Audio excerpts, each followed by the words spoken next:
자, 시편 61편 6절에서 8절입니다. 우리 같이 합독하실까요? 자, 6절 시작.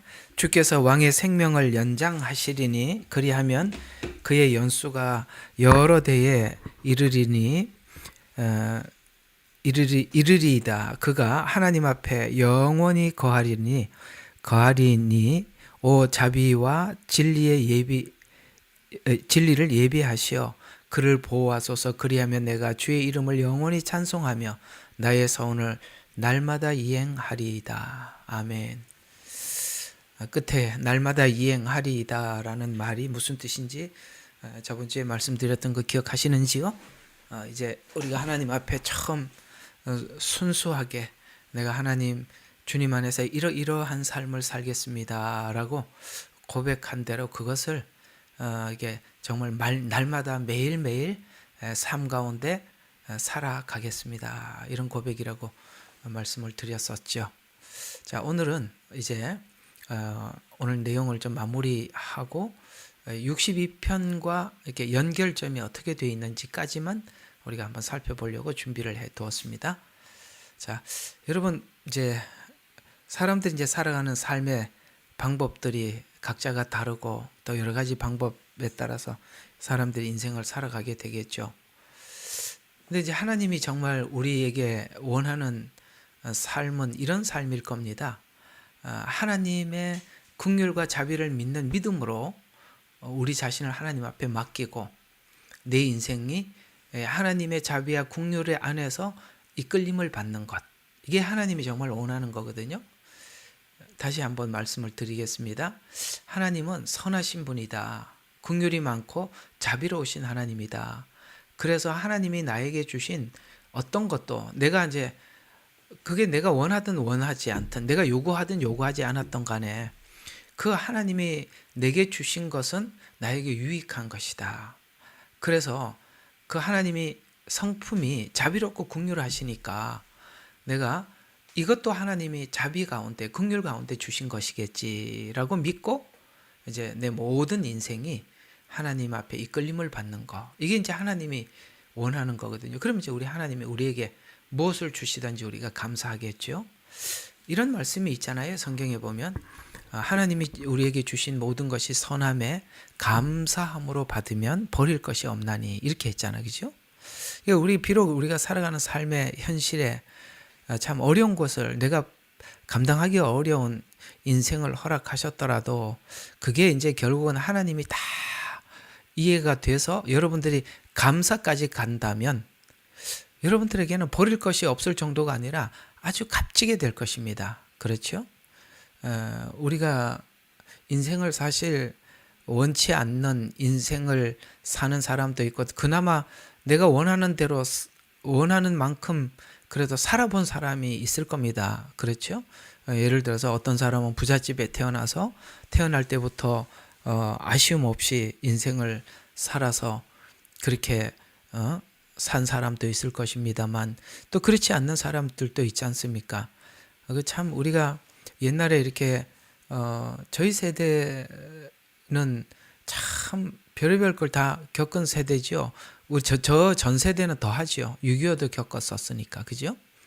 근데 이제 제가 이렇게 초등학교 다닐 때만 해도 강원도 영월에서 살았거든요. 이제 아버님이 이제 공무원이라서 하도 이게 뭐 발령이 너무 많으니까 오래 한 군데 살지를 못해요. 이 공무원들이 그게 안 좋아요. 군인 가족들도 그렇고. 근데 이제 제가 그때 영월 그러면 그나마 그래도 좀 괜찮은 곳이었어요. 그런데 이제 조금 외곽에 좀 살긴 했지만 그럼에도 불구하고 제가 초등학교 다닐 때 저희 동네가 그렇게 작지는 않았는데 저희 동네 자전거 가지고 있는 분이 몇 분 안 계셨고 흑백 테레비 혹시 아세요? 문 이렇게 열었다 닫았다 하는 거? 예, 그거 가진 집도 몇 집 없었어요. 그래서 저녁 7시인가 8시가 되면 뭐가 나오는데 그 재미있는 드라마가 나오는데 그 애들이 막 그 시간 되면 막 씻고 밥 먹고 동네 사람들이 그 거실에 잔뜩 앉아가지고 그거 쳐다보고 가고 그랬어요. 참 지금 생각해보면 지금 뭐 스마트폰 가지고 다 한 사람씩 보고 있는데 그 옛날에 말이죠. 그 한편 그거 보려고 그렇게 기를 쓰고 참 밥 일찍 먹고 앉아갖고 그거 나올 때 땡 하고 시계만 쳐다보고 앉아있던 거. 그것도 옛날 아세요? 그 벽장시계 이렇게 땡땡 하는 소리.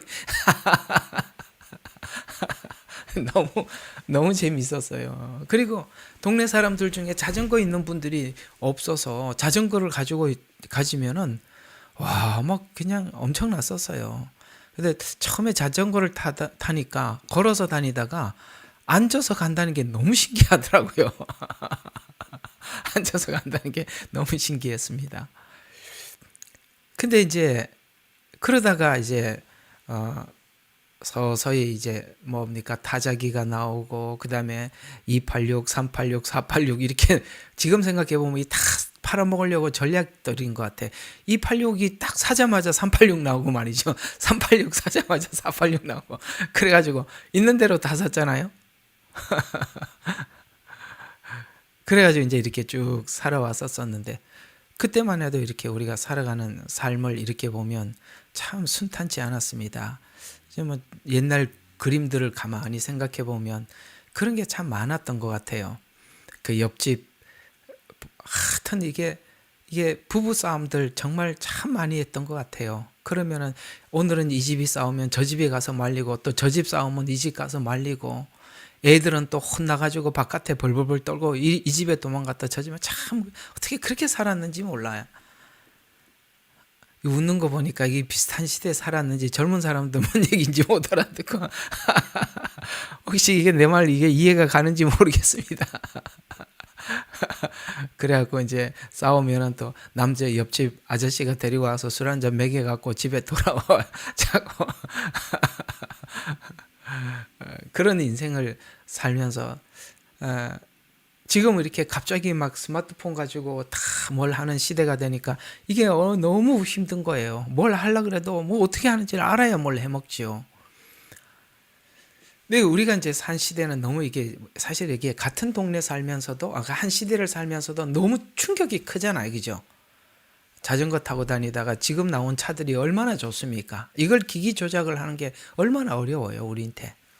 근데 지금 애들이야 그냥 얼마나 잘합니까?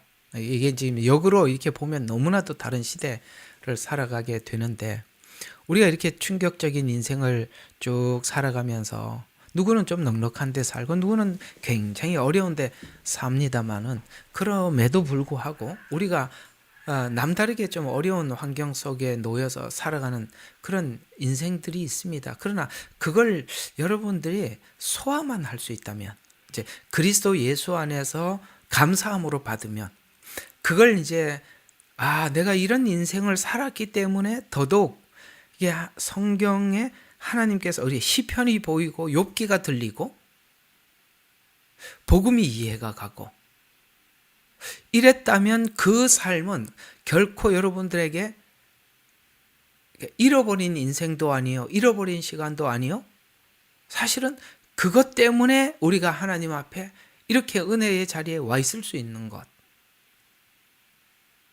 참 대단하죠.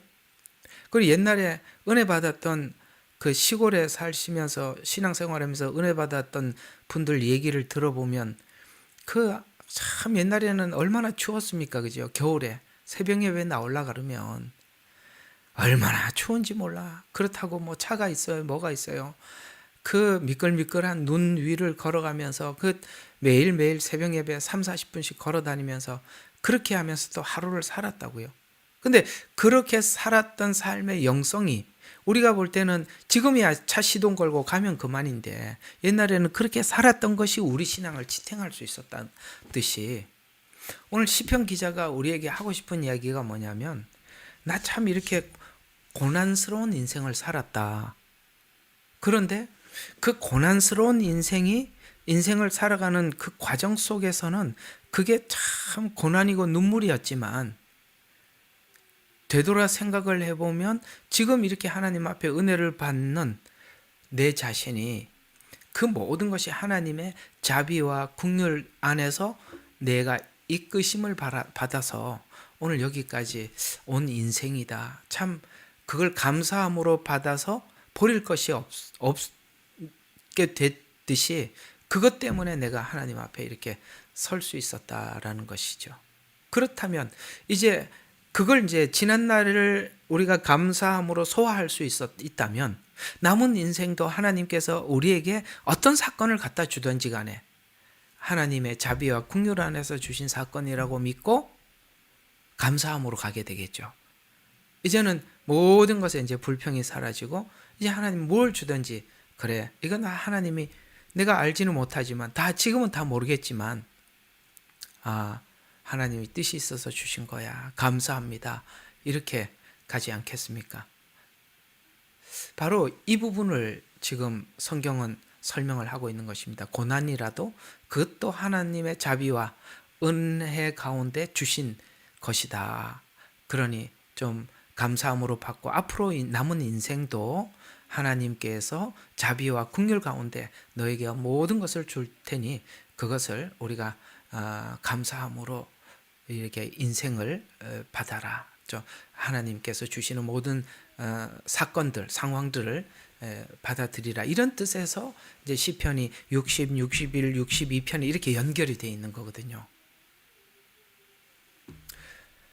자, 우리 지난주 설명을 이제 간단하게 하고 오늘 이야기를 한번 연결해서 보겠습니다. 우리 이제 저번 주에 이런 제목을 가지고 말씀을 드렸습니다. 하나님은 우리 신자들의 인생에 문제를 만들고 그 문제가 우리의 신앙을 깊게 만들어 간다라고 말씀을 드렸었죠. 이제 우리가 신앙의 출발 시작이 하나님을 진지하게 믿어보자 이렇게 출발한 건 아니고 어디서 출발했다고요? 상당히 자기중심적인 자기를 위한 종교. 그러니까 여기서부터 우리 신앙은 출발을 했다라고 말씀을 드렸습니다. 그렇게 하나님을 찾아온 우리들에게 하나님께서는 우리 인생에 많은 일들을 만들죠. 사건을 만들고 사고를 만들고 계속 그렇게 하셔서 이 문제를 통해서 하나님의 하나님 되심과 살아계심을 우리에게 증거하지요.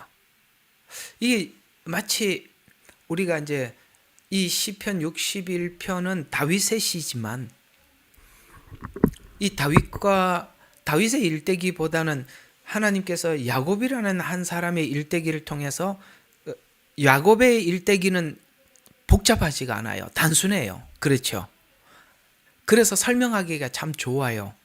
다윗은 인생이 복잡해요.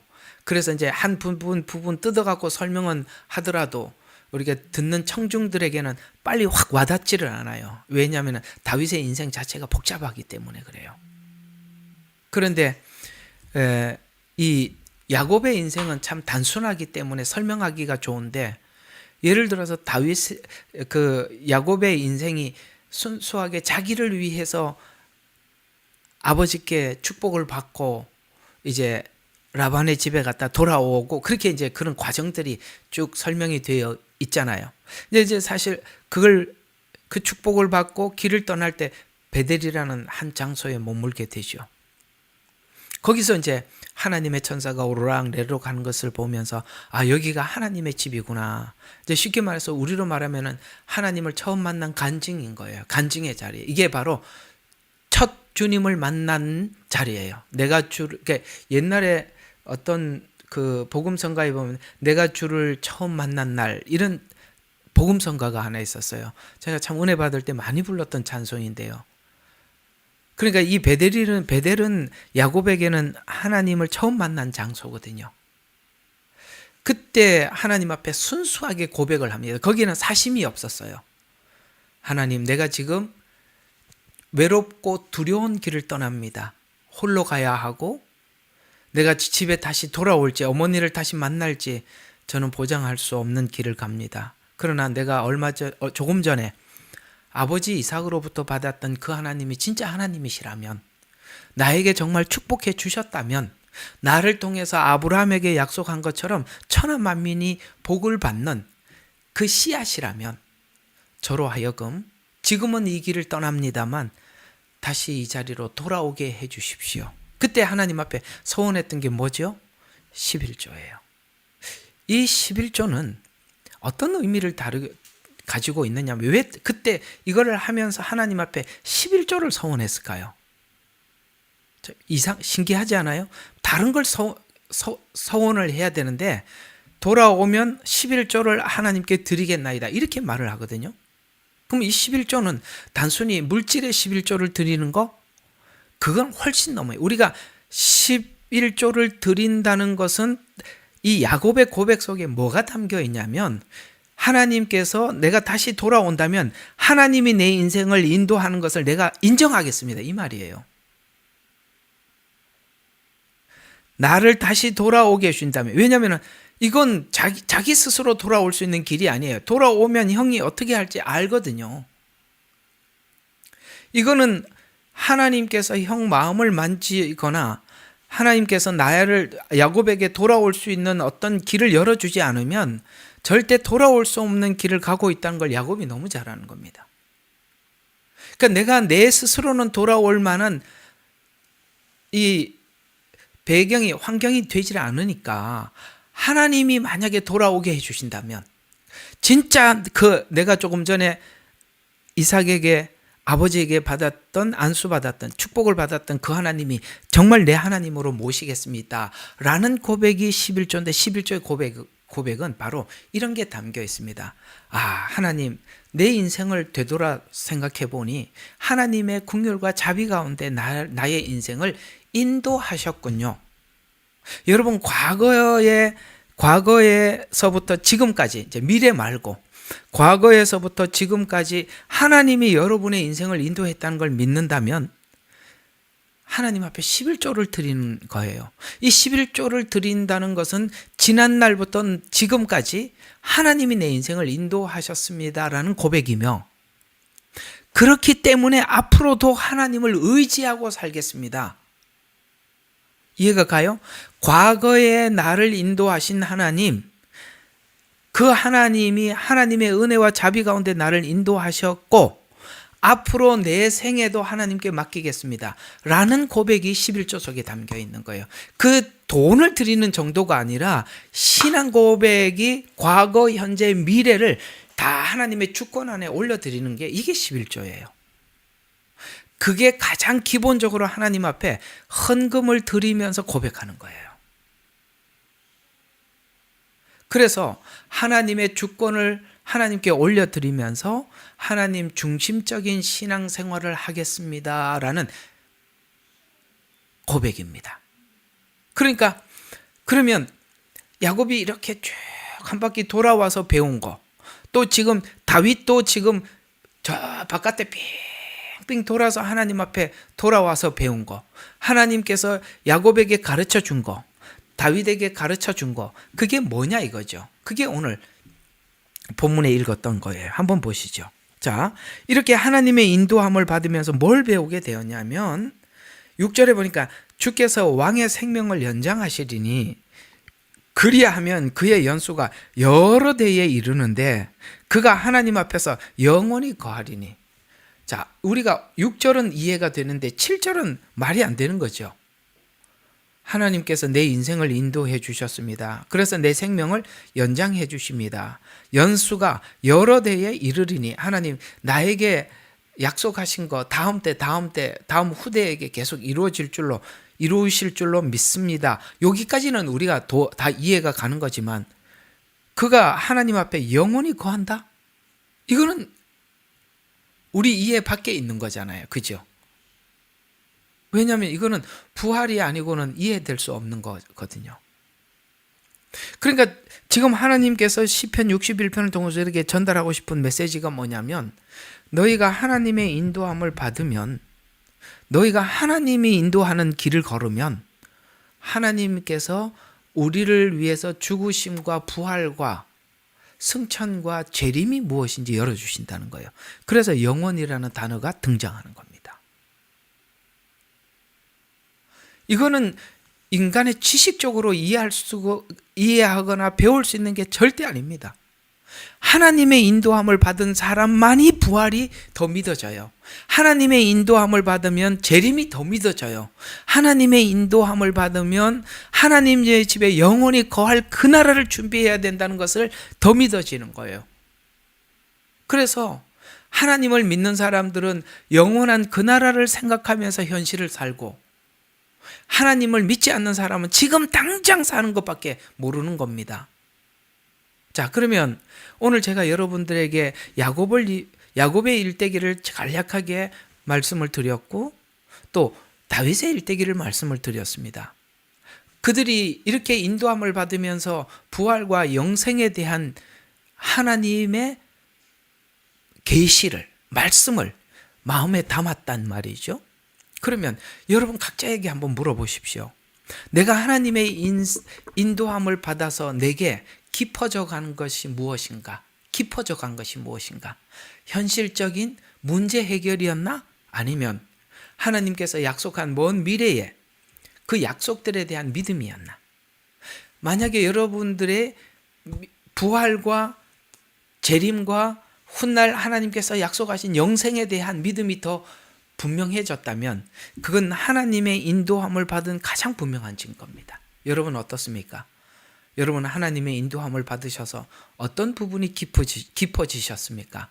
현실적인 문제 해결입니까? 아니면 영원한 생명에 대한 소망입니까? 성경은 말합니다. 너희가 하나님의 인도함을 받았다면 영원한 생명에 대한 믿음이 깊어져 갈 것이다. 이렇게 말하고 있는 것입니다.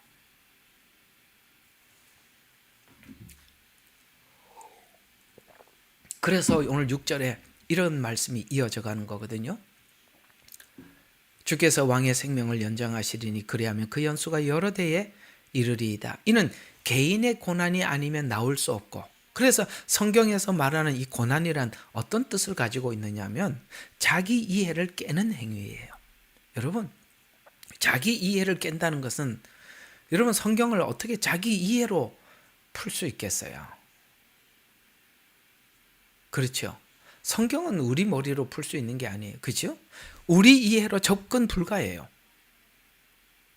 그런 것처럼 고난이란, 하나님이 주신 고난이란 우리 이해를 깨고 하나님의 계시를 우리 속에 넣어 믿게 만드는 겁니다.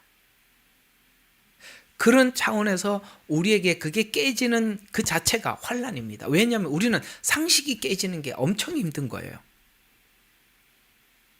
우리는 원인 없는 결과, 이런 걸 배울 수가 없어요. 원인 없는 결과를 배울 수가 없다고요.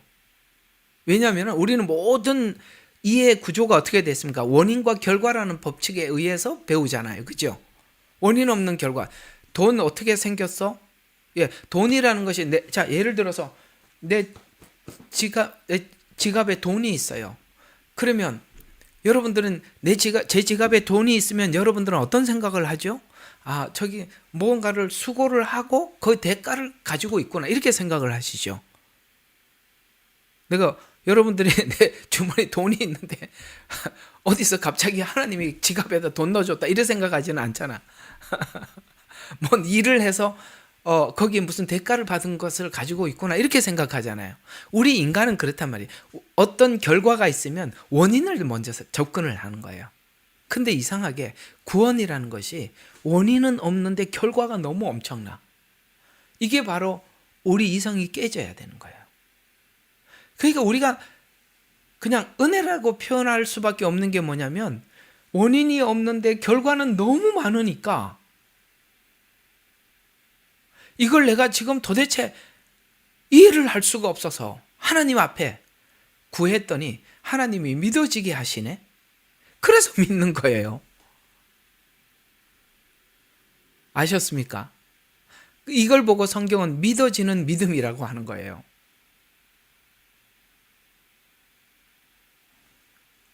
하나님을 가까이 하면 하나님이 믿어지더라. 하나님의 인도함을 받으니까 하나님이 믿어지더라. 이렇게 되는 겁니다.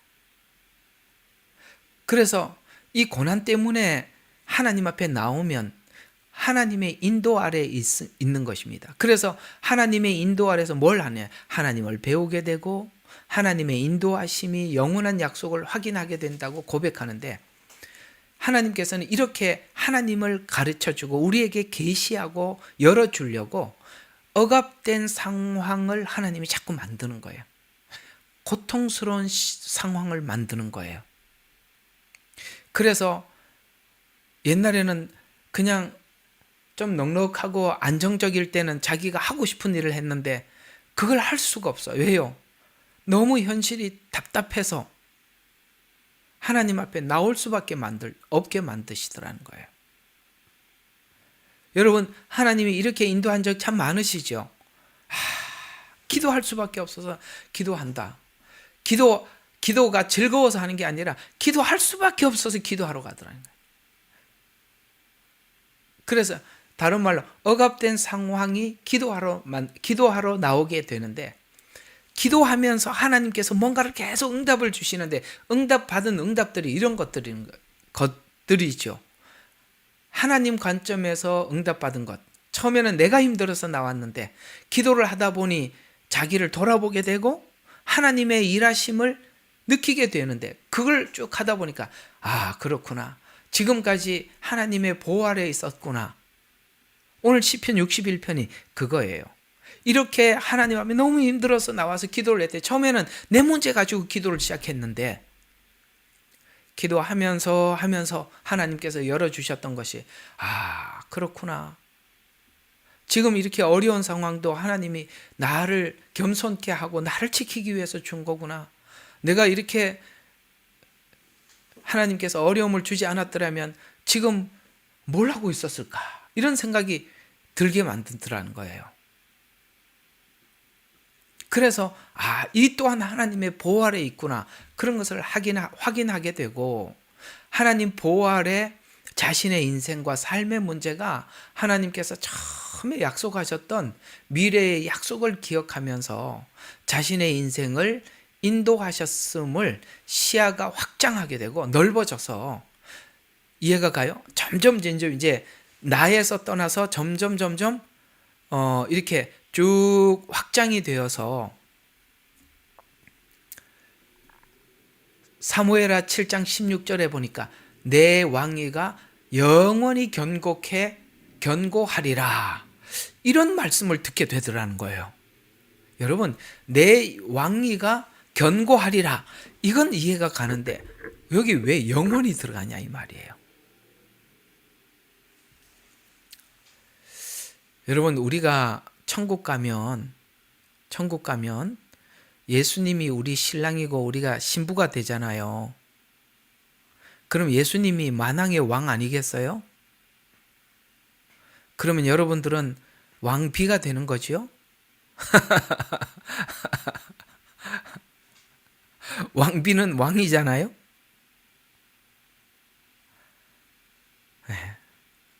정말 우리를 하나님 앞에 그렇게 귀한 존재로 받아주시는 겁니다. 다윗이 이렇게 어려운 문제로 하나님 앞에 나가서 기도했더니 하나님께서 알려주시고자 하는 복음이 열리는 거예요. 내 왕위가 영원히 견고하리라. 이와 같이 성도들도 개인의 고난의 문제가 성경을 열게 만들고, 그 고난의 문제로 인해서 성경이 열리면 하나님의 깊은 뜻을 발견하게 되는데요. 이와 같이 성도들도 개인의 고난의 문제가 성경을 열게 만들고, 성경이 열리면 하나님의 깊은 뜻을 발견하게 되는데, 다윗은 단순히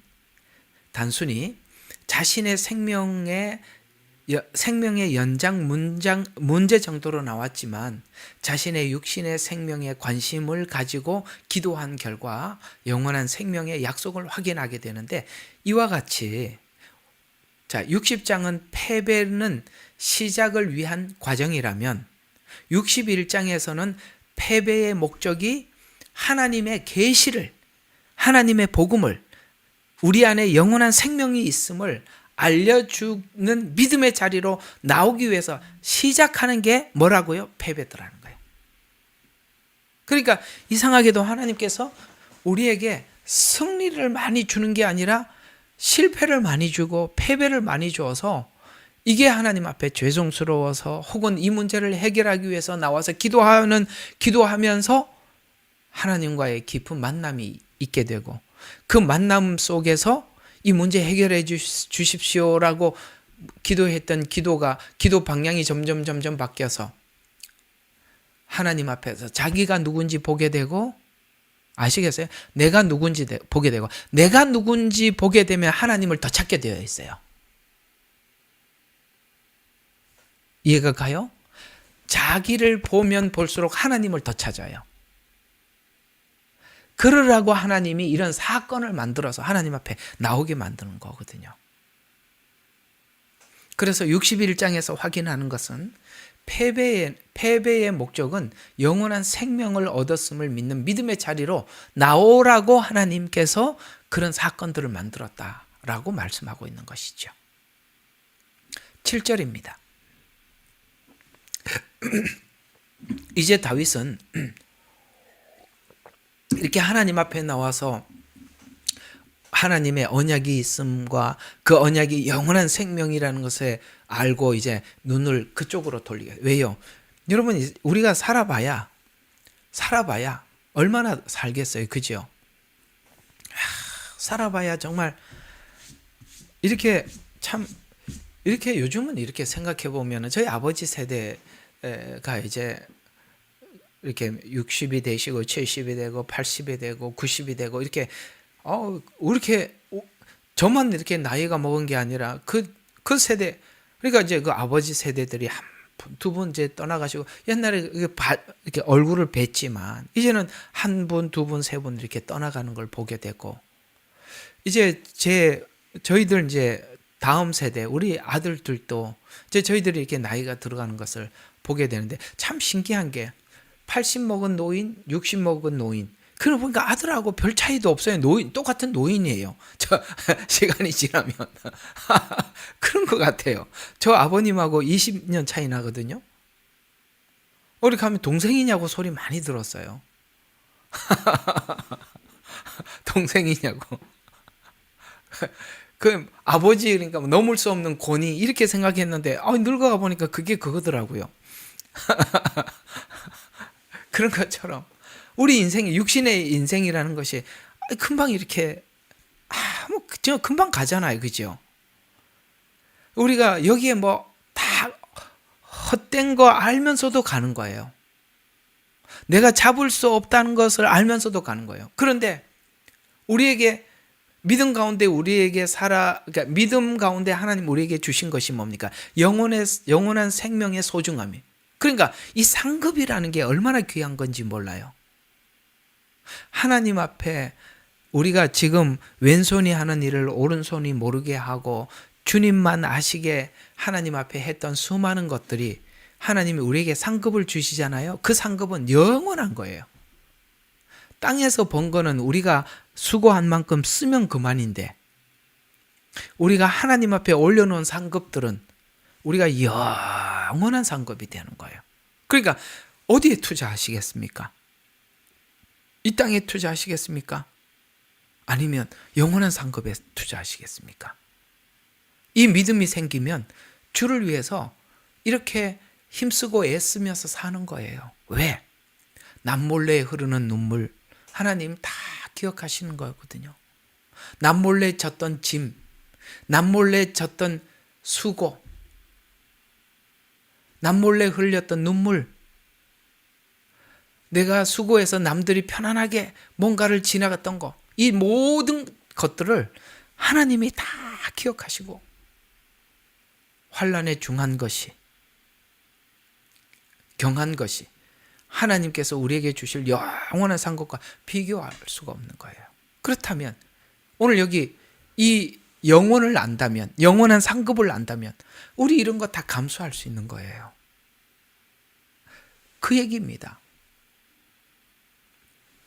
그래서 7절은 이 영원한 생명이 자비와 진리 안에서 약속되어 있음을 발견하게 되는 복임이 말씀하신 말씀이 열리는 것과 같은데, 이는 마치 로마서가 결국 구원을 설명하다 마지막에는 자비와 진리의 주인인 예수님을 발견하잖아요. 그러니까 쭉 설명하다 11장에 가서 끝에 가서 모든 그 구원의 마지막에 8장에는 사랑해서 끊을 수 없다고 말씀했고, 그죠? 11장에서는 모두가 자비 가운데 구원을 받게 될 것이다, 이렇게 말씀하고 있어요. 그 8장은 사랑으로 마무리하고 11장의 모든 진짜 마무리는 하나님의 자비로 마무리하더라는 거예요. 그래서 자비의 진리이신 예수님을 발견하게 되는데, 그래서 예수 안에 정죄함이 없고 예수님 안에서, 사랑 안에서 끊을 수 없듯이 다윗의 왕위가 자신의 능력으로 유지되는 것이 아니라 오직 하나님의 국률과 진리, 그 신실함 때문에 유지됨을 알고 이후에 하신 모든 약속들이 삼위의 하나님의 국률과 진리, 즉 신실함에 있음을 확신해서 이제는 하나님이 신실하니까 내가 조금 변덕을 부려도 그냥 그 자리로 하나님이 계신 자리로 가면 된다. 이게 둘째 아들이에요. 가면 된다. 그러니까 우리는 실패가 있을 수가 없어요. 그러니까 아무리 어떤 자리가 있더라도 하나님께 돌아가면 돼. 돌아가면 하나님이 왜 왔냐? 네 올 자격 있냐? 오지 마라. 이렇게 말하지 않는다 이 말이에요. 하나님의 신실함. 아, 그렇구나. 이 모든 믿음의 주체가 내가 아니라 하나님의 신실함에 있구나. 하나님이 신실하다면 내가 넘어지든 뒤집어지든 뒤로 넘어지든 일어나서 가면 되구나. 이렇게 되는 거예요. 여러분, 그래서 우리 그리스도인들이 하나님의 그 신실함을 믿을 때 우리는 정말 안정감을 느끼게 되는 거야. 우리는 우리 안에 믿음에 초점을 맞추면 이렇게 불안할 수가 없어요. 여러분, 우리가 남을 믿지 못한다고 너 못 믿을 놈이라고 막 소리를 질러도요, 한번 양심에 손을 얹고 한번 물어봐. 누가 제일 못 믿을 놈인가? 대답 좀 해봐요.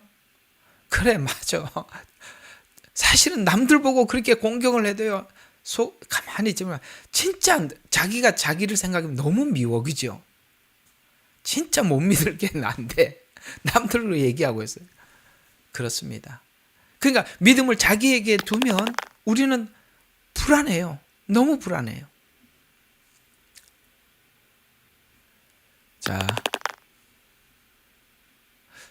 좀 한번 나갔다가 들어올게요.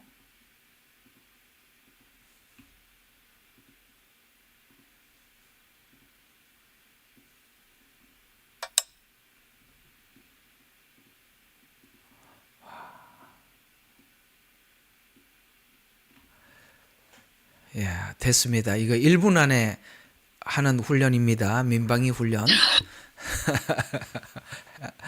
막 폭격이 떨어졌어요. 빨리 방공호로 들어가는 거예요. 예, 금방 잘 들어오시네요. 고맙습니다. 자, 그래서 이 로마서가 말씀하셨던 그런 복음에 대한 모든 내용들을 이해하게 되더라라는 것입니다. 그 하나님의 그 신실함 때문에 베드로처럼 지난날 예수님을 그렇게 배반하고 갔지만 예수님께서 그 신실한 그 자리에 기다리고 계셔서 다시 그 자리로 돌아온 것처럼 말이죠. 우리는 그 하나님의 신실함 때문에 늘 우리는 자신만만한 신앙생활을 이어갈 수가 있게 되는 것입니다.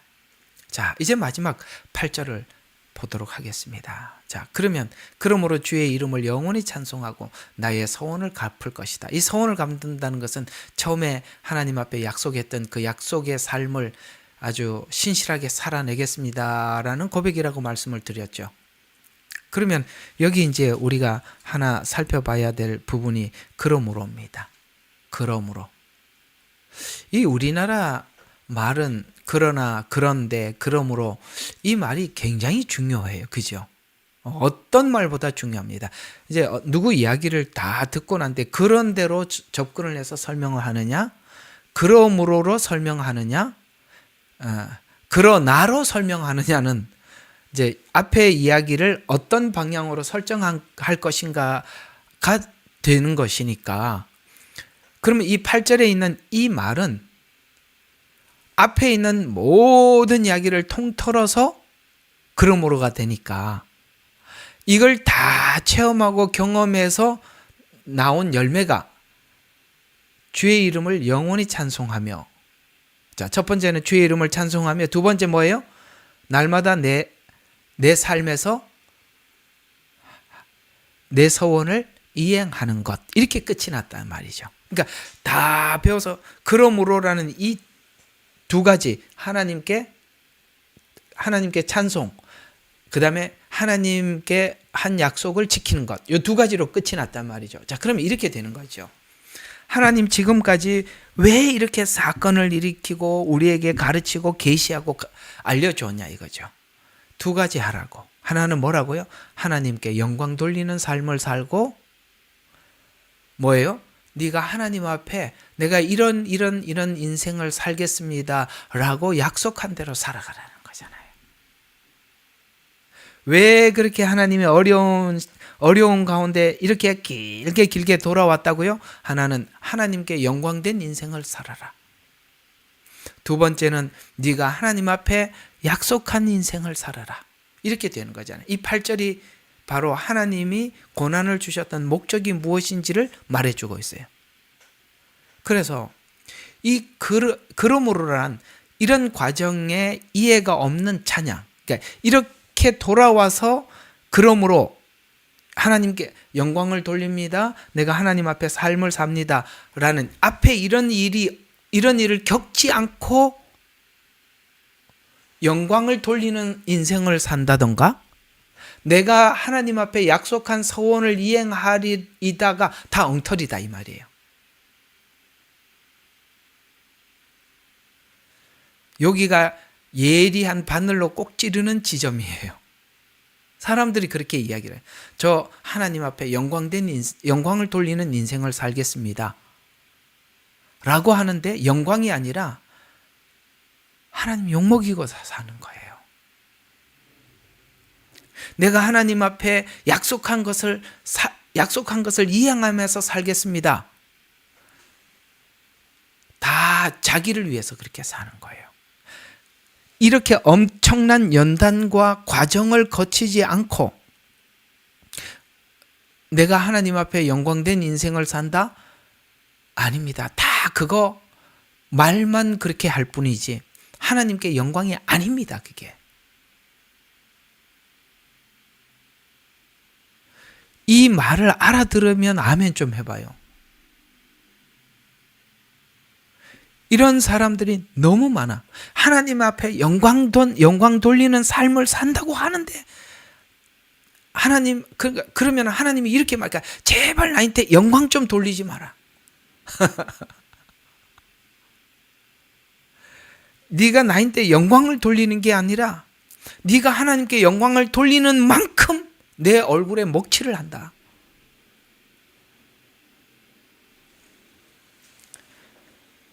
이게 지나치면 무서운 사람이 되는 거예요.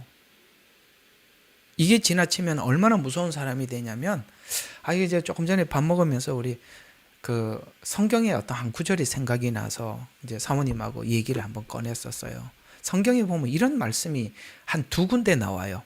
지나치게 의인이 되지 말라는 말씀이 나오거든요. 지나치게 하나님께 영광을 돌리는 인생을 살면서 지나치게 의인이 돼서 지나치게 하나님 앞에 영광을 돌리면 하나님의 얼굴에 완전히 똥칠을 하는 겁니다. 근데 성경에 보면 이런 말씀이 그 뒤에 따라 나와. 난 뒤에 따라 나오는 말씀이 그 말씀인지 진짜 몰랐는데 사모님이 딱 짚어줘갖고 버뜩 와서 찾아봤어요. 뭐라고 나오느냐면 너희가 지나치게 의인이 되지 마라. 어찌하여 기한 전에 죽으려 하느냐. 그 뒤에 죽음이 연결되어 있다는 게 깜짝 놀랐어요. 지나치게 의인이 돼서 자기가 하는 일이 의로운 일이라고 하는 만큼 하나님께 폐가 되고, 그래서 하나님께서 뭡니까? 기한 전에 죽으려느냐라고 이 표현은 하나님께서 엄중한 경고인 것 같아요. 자, 다시 한번 정리를 해드려 보겠습니다. 우리가 하나님 앞에 영광을 돌리면서 사는 인생, 그 다음에 자기 방식대로 영광을 돌리는 이런 인생들, 이건요,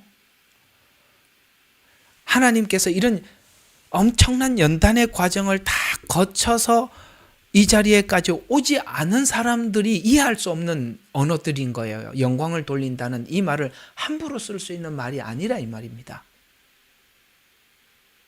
사실 제가 그 여러분들 중에서 무슨 이야기를 딱 꺼내다 보면 이런 대답을 하는 사람들이 제일 마음에 불안해요. 정말 불안해요. 진심입니다. 제가 이제 성경의 어떤 부분들을 막 설명을 하면 저거 다 제가 그 다 지나간 건데요. 그러면 버떡 무슨 생각이 드냐? 가슴이 철렁해요. 큰일 났다. 큰일 났다. 저 사람은 자기가 됐다고 생각하는구나. 근데 대략 그런 사람들이 사고를 치더라고요.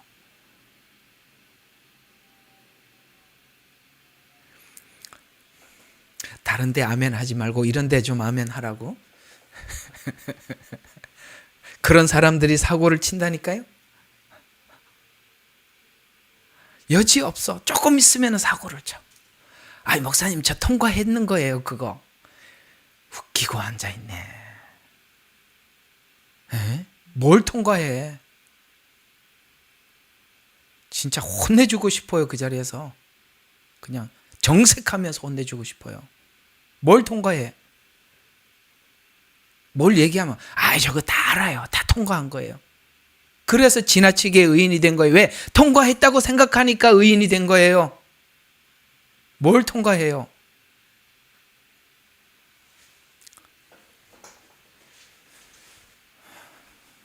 그 길이 얼마나 깊은지 아십니까? 소재 들어보셨죠? 껍데기 뺏기고 두들겨 깨고 불에다 달궈서 또 절구로 찢고 흔들어서 거기에서 하나님께 통과한 것만 통과되는 거예요. 해보면은 어때요? 아직 통과 안 된 게 수두룩해요. 다시 가서 또 찢는 거야. 고운 가루를 만들기 위해서 하나님 앞에 수도 없이 절구에 찍혀서 우리가 만들어지는데 한두 번 체험한 적이 있다고 다 됐다고요? 그래서 나는 그런 얘기하는 사람들은 조금 있으면 사고 치겠구나. 여지없어 사고 쳐요. 에? 한두 번 본 게 아니야. 그 사람 있으면 신경이 바짝 쓰여요. 뭘 통과했는지 모르겠지만 정말 참 불안해요. 자, 그래서 시편 61편은 이 원리를 우리에게 알려주려고 하는데, 개인의 눌림과 힘듦은 성경이 우리에게 전달하고자 하는 그 메시지에 깊이 있는 내용을 열어주기 위해서 하나님께서 하는 것이다. 그러니 영원을 약속한 언약 위에 서원과 결단이 현재 어떻게 실행되는지를 알려주려는 것입니다. 그러므로 이 이해가 없는 행위는 모두가 그냥 옛생활로 돌아갈 뿐이에요. 원점으로 돌아간다고. 그러니까 성경에 보면 초신자도 말지니 초신자에게 뭘 맡기지 말라 그랬어요. 왜요? 여러분 이 과정을 모르고 은혜를 받아서 자기가 붕 떠 있기 때문에 이게요, 계단 없이 계단의 순서를 밟아 올라가야 되는데 갑자기 에듀블리움 타고 올라간 거야. 비행기 타고 올라갔어요. 순서 없이 올라가 있어. 마치 자기가 가장 높은 곳에 있는 것처럼 착각하는 거예요. 그래서 지나치게 의인이 되는 거예요. 그 사람을 하나님이 정말 택하셨다면 하나님은 오늘 다윗과 같이 야곱과 같이 하나님께서 뭔가 엄청난 작업을 하시는 겁니다. 그 작업이 어떤지 그 맛을 보고 싶으세요? 그 작업이. 자, 그러면 우리 60편과 61편을 이제 이렇게 정리를 해 보도록 하겠습니다. 자, 요거까지 좀 하겠습니다. 정리를 해보면 지금까지 잘못된 것들을 정리해보면 힘들어서 찬양했다, 문제 있어서 문제 해결을 위해서 서원을 하고 뭐 이런 것들이 우리가 옛날에 하나님 앞에 했던 행동들이, 그죠? 막 힘드니까 하나님 억지로 찬양하고, 문제에 있어서 하나님 내가 이 문제를 해결해 주시면 내가 이걸 하겠습니다. 그래서 서원하고, 그죠? 예. 제가 하나님 금식 기도 할 테니 대신 이거 제가 바라는 게 이거 있으니까 이거 좀 해주시오. 하나님 내가 이렇게 뭘 할 테니 뭘 해주시오. 이렇게 했단 말이죠. 이게 옛날에 했던 방식들이에요. 이것은 모두 조건적인 신앙이죠. 그래서 상황이 해결되면 원점으로 돌아가요. 이런 것들은 전혀 신앙에 도움이 안 된다 이 말입니다. 왜? 해결되고 나면 원점으로 또 돌아가니까. 그래서 하나님께서는 해결보다는 시간을 두고 이 문제를 하나님 방식으로 해결해 나가기 때문에 우리가 이해하는 방식과 다를 수밖에 없어요. 욥이 그렇잖아요. 느닷없이 왔잖아요. 욥이 꿈엔 늘 원했겠어요. 그래서 내가 기도한 대로 잘 되는 거는 이게 좀 문제가 있는 거야. 기도는 이렇게 했는데 하나님이 저렇게 해요. 하나님이 아니야. 너는 그걸 원하지만 나는 너에게 이 문제를 해결하기 원해. 그래서 뜻밖의 문제를 몰고 가는 거예요. 이렇게 기도했는데 저게 터지는 거예요. 이렇게 오는 거예요. 이해가 갑니까? 그래서 왜냐하면 보통은 그래요. 하나님의 생각과 우리 생각은 너무 달라. 하나님은 높은 곳에서 설계를 하고 있고 우리는 지금 보이는 현실 속에서 모든 것을 설계하고 구하니까 하나님 생각과 우리 생각은 이 바다 이 편에서 저 편에서 먼 것처럼 멀고 하늘이 높은 것처럼 뭡니까? 너무 다르다 이 말입니다. 그래서 성경은 이렇게 말합니다. 그러므로 이해가 되지 않는 상태에서는 서원하지 마라. 자, 전도서 5장 4절과 5절, 그러니까 내가 하나님께 서원하면 갚는 것을 미루지 마라. 그는 어리석은 자들을 기뻐하지 않으시나니 내가 서원한 것을 갚으리라. 내가 서원하고 갚지 않는 것보다 서원하지 않는 것이 나으리라. 그러므로 이해 없이, 이 앞에 있는 이 그러므로라는 이런 이해 없이 순간을 모면하기 위해서 서원하지 마라. 차라리 서원하지 않는 게 낫다 이 말이에요. 자, 그러면 이제 62편, 여기 조금 남았으니까 이거 한번 보겠습니다. 62편은 우리 이제 다음 주부터는 여기 이제 62편 들어가는 거거든요. 그럼 이제 앞에 이제 다음에 있는 62편은 이제는 61편의 이런 연단을 통해서 이제 올라갔다라는 거예요. 이렇게 올라가는 시거든요. 올라갔다라는 말은 올라가 보니 그가 필요하다가 아닌 그만이 필요하다라고 고정이 되더라는 거예요. 아시겠어요? 자, 그가 필요할 때는 뭐예요? 내 필요에 의해서 그분이 내 필요에 의해서 그분이 내 필요에 의해서 필요할 때는 그가 필요한 거야. 그러나 우리가 하나님께서 이런 연단을 통해서 올라가 보니 그만이 필요하더라는 거예요. 그만으로 고정이 되더라. 그죠? 그 가에서 그만으로 가더라 이거예요. 그걸 하나님이 만들려고 이렇게 고난을 주셨구나. 그래서 오늘 올라가려면 61편의 눌림 속에서 언약으로 올라가는 과정이라면, 그래서 하나님은 올라가게 하려면 첫 번째 우리에게 눌림, 사건을 만든단 말이죠. 그래서 62편은 그 결과로 완전히 하나님께 고정된 상태를 보여주는 시편, 이게 올라가서 그만 이렇게 올라간 고정된 상태를 보여주는 시편으로 여두둔의 노래, 다윗의 시라는 표현은 공적 예배. 자, 여기 우리 61편을 보세요. 느기나로 악장에게 다윗의 시 이렇게 나와 있죠. 그 다음에 62편은 악장 여두둔에게 다윗의 시 이렇게 나와 있습니다. 이게 무슨 말이냐면 여두둔의 노래, 그 다음에 앞에 있는 느기나로 이런 말들은 어떤 뜻이냐면은 이게 공적 예배 때 이게 곡을 붙여서 공포한다 이런 뜻이에요. 이게 우리가 예를 들어서 찬송가를 이렇게 불러보면 주 예수보다도 귀한 것은 없네. 이 세상 부귀와 바꿀 수 없네. 영죽을 내 대신 돌아가신 그 놀라운 사랑 잊지 못해.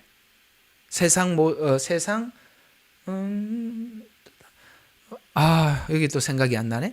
그래서 난 다 버리고 세상 모든 뭘 버렸네. 이렇게 나오잖아요. 근데 이걸 어떤 사람이 간증이겠죠. 세상 즐거움. 아이고, 그렇구나. 고맙습니다. 그러니까 이건 누구의 간증이겠죠. 근데 그걸 간증을 내 혼자 간직하지 말고 곡을 만들어서 부르게 만들어. 이 신앙이 나에게만 머물지 말고 선포하고 공포해서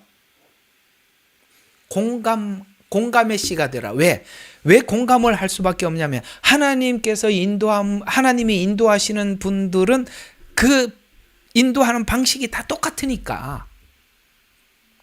인도하는 방식이 똑같으니까 여러분들도 하나님 왜 나를 이렇게 인도하셔야지라고 퀘션을 했는데 누군가가 그걸 지나간 사람이 노래를 만들어서 공포를 함으로써 같이 공감을 해서 그가 그 자리에서 끌어올라지게 하라는 거예요. 그래서 시편이 기록된 거예요.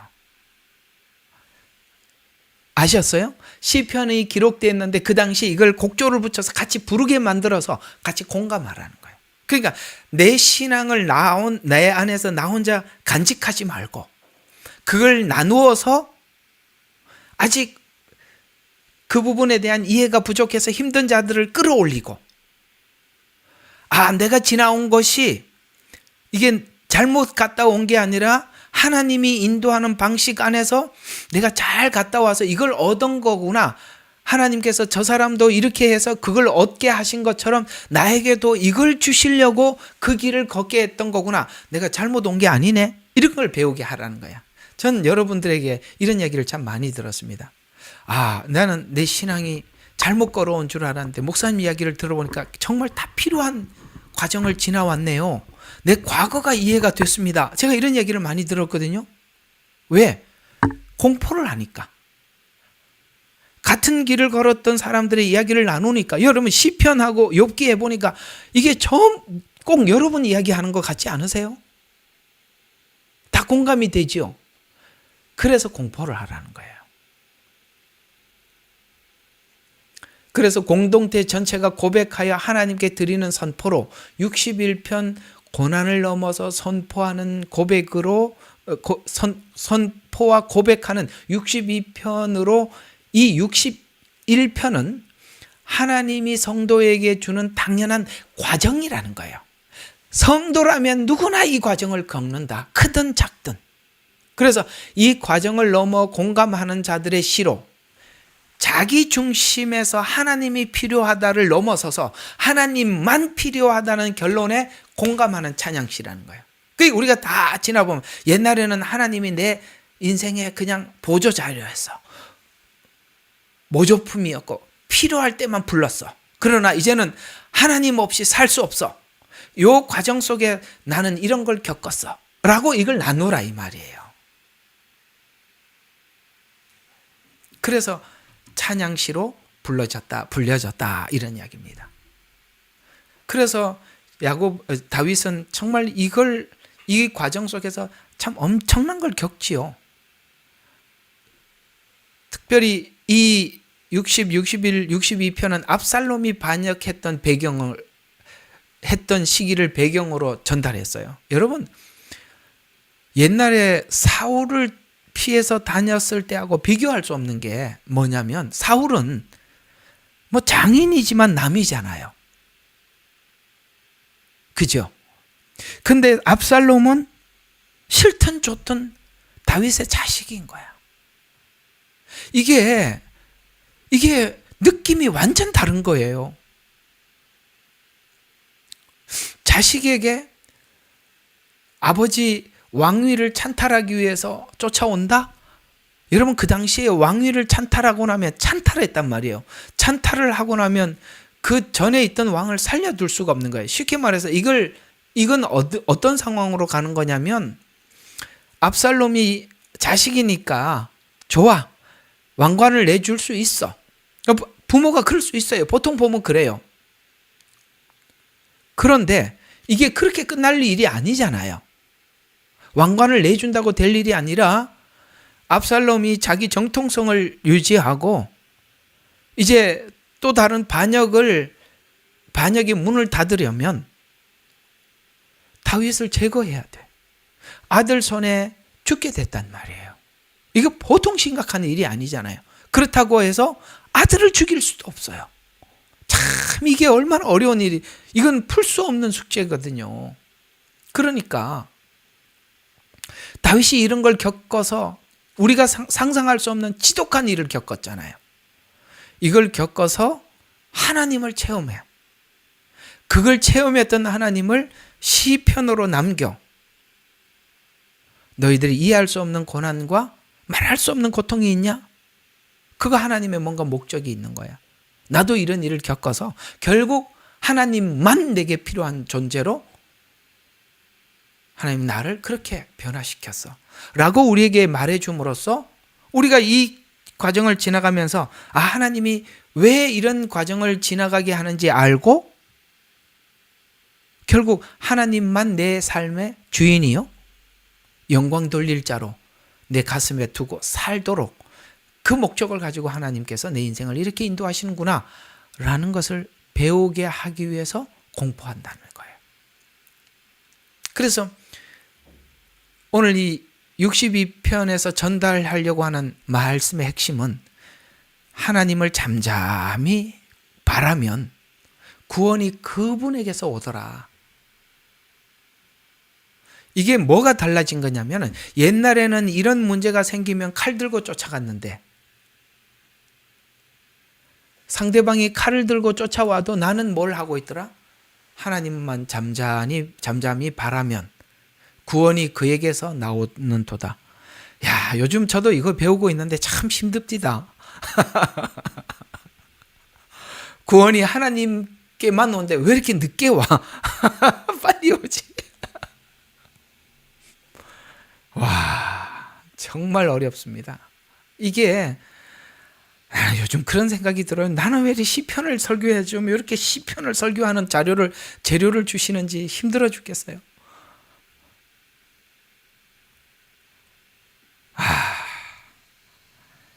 그 건성으로 설교하지 말라는 것 같아요.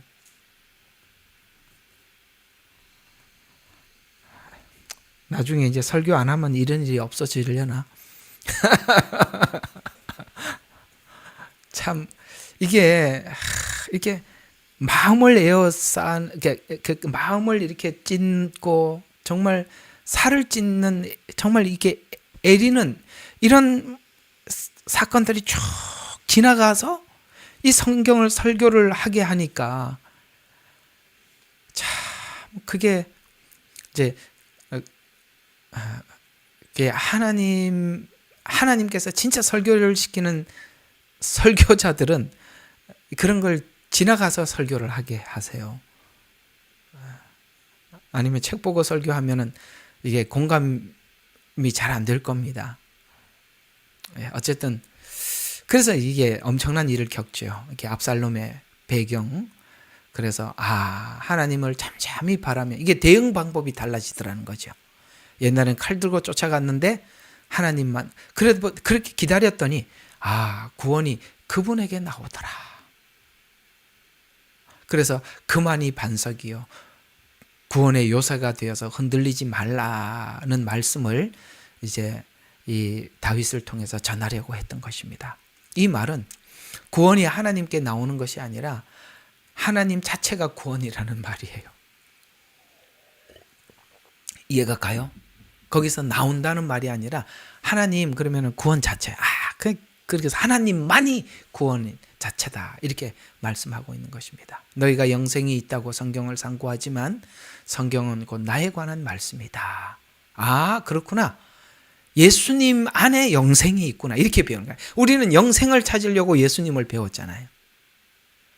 그래서 예수님이 구원자라고 이렇게 생각하잖아요. 근데 예수님만이 구원자라는 말은 예수님 안에 영생이 있다는 게 다른 거예요. 영생을 얻기 위해서 예수님을 붙잡는 예수님은 영생의 수단에 불과하지만 예수님만이 구원자라면 예수님 안에 구원도 있고 모든 것이 다 있는 겁니다. 그래서 예수님은 길을 여는 분이 아니라 길 자체이며 생명을 주는 분이 아니라 그냥 생명 자체라는 거예요. 그래서 하나님이 계시면 상황과 무관하게 흔들리지 않아요. 그래서 우리는 이 묵상을 하게 하는데 결국은 하나님이 끝에 가서 막 이렇게 얘기를 하고 나는 이게 하나님의 뭔가가 보이는 게 있어요. 하나님이 막 이런 이야기, 수없는 이야기를 하고 어디를 결국은 최고 마지막에 하나님이 딱 요 지점에서 항상 이쪽으로 데리고 와요, 우리를. 여러분 있잖아요. 하나님이 꼭 끌고 와서 여기 가서 하나님이 항상 이거 증거, 내가 너를 위한 증거 딱 한 가지 이거다. 이게 뭐냐? 로마서 8장 32절이죠. 아들을 아끼지 않고 너를 위해서 줬다는 거예요. 그러면 그 아들을 준 마음으로 지금 너에게 네가 필요한 건 네가 필요한 것만 구하지, 네가 필요한 건지 내가 뭔지 알고 있는데 그걸 내가 너에게 주지 않겠느냐? 그걸 주려고 너에게 지금 사건을 주었고 고난으로 밀어넣고 그렇게 했다. 그러면 우리가 무슨 믿음이 생기냐? 이 사건을 준 것도 아들을 주신, 여기 아들을 아끼지 않고 주신 분이 더욱더 우리의 어떤 성화와 변화를 위해서 준 것이라면 지금 우리에게 준 거 다 우리에게 정말 필요한 거다 라고 무엇이든지 받아들이게 되는 거죠. 그리고 하나님이 체인을 아주 그냥 자물쇠를 확고하게 채워놓은 게 뭐예요? 사랑해서 끊을 수 없느니라. 이렇게 체인을 딱 묶어놓고 뭐라고 말하냐? 내가 너한테 준 거, 아들을 준 것만큼이나 너에게 필요한 거니까 그래서 준 거다. 이렇게 하니까 우리가 꼼짝할 수 있다 없다? 없어요. 어떻게 꼼짝하겠어요? 그래서 우리는 다 죽을 지경인 길을 가는 겁니다. 죽을 지경이. 맨날 오는 거 보면 다들 죽을 지경인 거야. 그래. 이렇게 계속 한번 가봅시다. 딱 한 가지 분명한 건 하나님이 자비롭고 긍휼이 많으신 하나님이라는 거. 아들을 주시기까지 사랑하신다는 거. 그 외에는 잘 아는 게 없어. 그리고 그냥 믿고 가는 거예요. 아시겠죠? 다음 62편을 기대하시기 바랍니다. 기도합시다. 하나님, 오늘 시편 62편을 통해서 하나님만 자비를 베푸시고 긍휼을 베푸시고 우리에게 필요한 것을 주시는 하나님이십니다. 그래서 우리에게 닥쳐온 모든 환경들은 다 필요한 겁니다. 아버지 하나님, 그것을 믿고 하나님 앞에 나가게 해주시옵소서. 또한 아버지 하나님, 저희들에게도 지혜를 주셔서 악한 자들로부터 받는 공격에 대해서 아버지 하나님 아버지 하나님, 하나님의 지혜로 잘 해결할 수 있는 지혜 또한 주셔서 악한 자가 들어와서 또 교회를 파괴하고 성도들을 이간질하는 그런 일들은 우리가 잘 막아내고 지혜로 분별해서 아버지 하나님 해결해 나갈 수 있도록 도와주시옵소서. 예수님 이름으로 기도드렸습니다.